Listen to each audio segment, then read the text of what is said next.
This missile has a double wedge wing.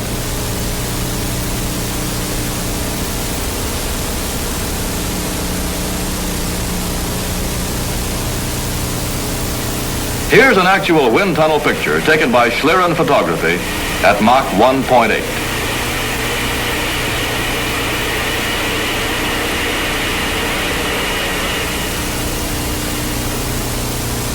Here's the flow pattern. The sharp corners on upper and lower surfaces couldn't be used on a subsonic wing because of flow separation.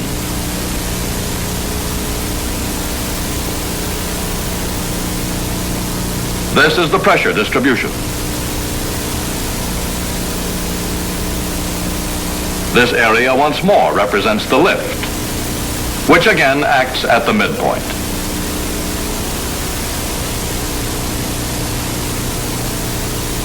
Two arcs of circles go to make another possible section, the biconvex airfoil.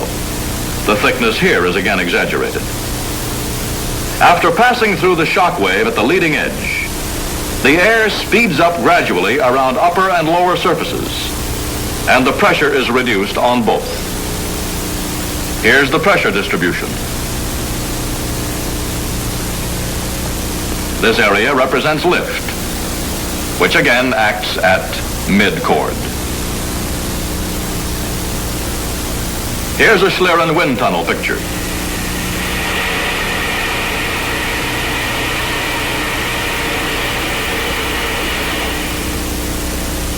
Both these airfoils, double wedge and biconvex, combine the thinness and sharp leading edge needed for low supersonic wave drag, with sufficient depth for structural strength.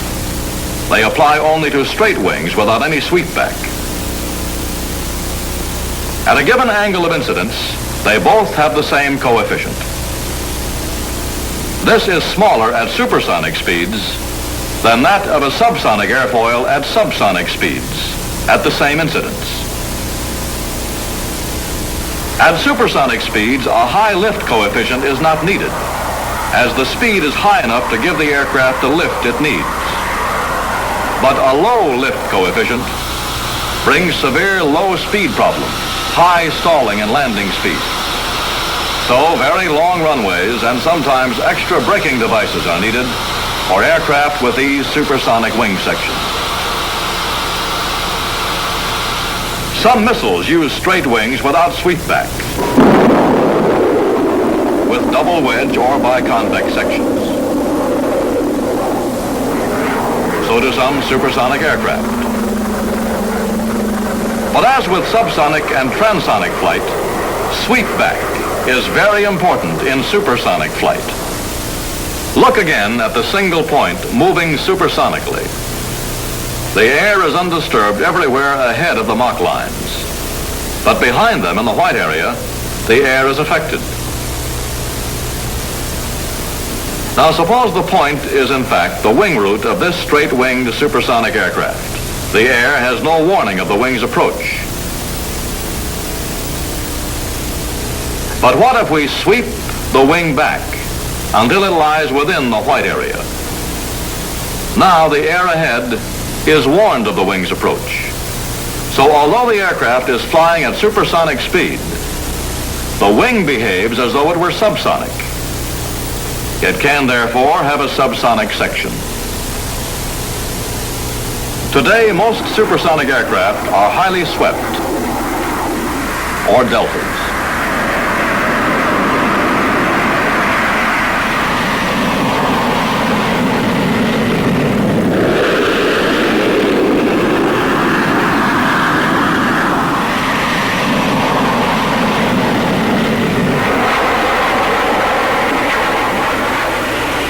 These aircraft have very thin subsonic wing sections, but with high enough lift coefficients at low speeds to avoid serious stalling and landing trouble.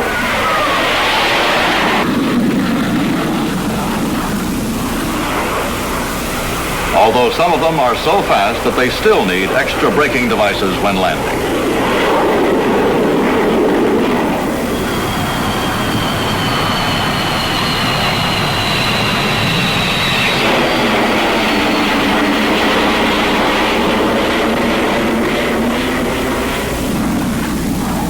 higher the speed at which an aircraft is designed to fly, the more highly swept it must be, so that the leading edge remains inside the Mach lines. But there are limits beyond which the aircraft becomes difficult to handle, both at low and at supersonic speeds. So the choice is between straight wings, usually short and of low aspect ratio for sufficient strength, or highly swept,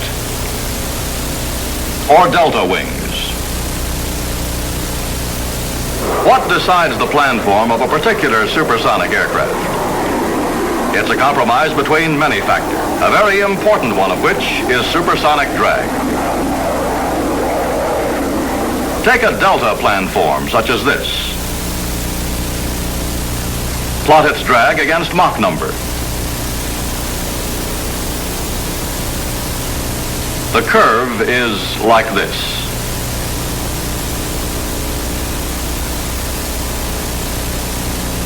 A swept planform with the same amount of sweep will give this rather similar curve, while a straight wing given a similar landing speed will give this quite different curve.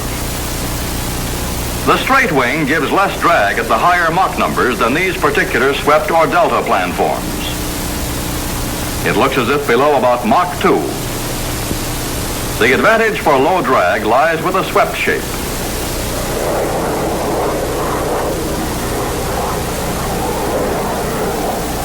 Or with the delta.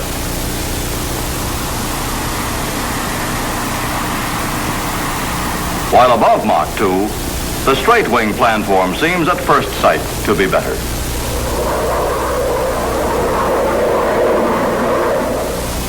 But drag can be reduced still further above Mach 2 by increasing sweep still more, provided the low speed problems can somehow be overcome.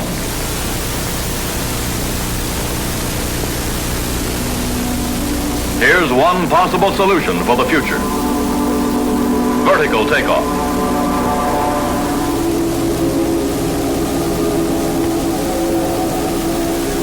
Here's another.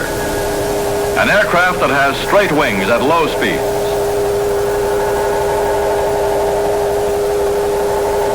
And becomes highly swept for supersonic flight.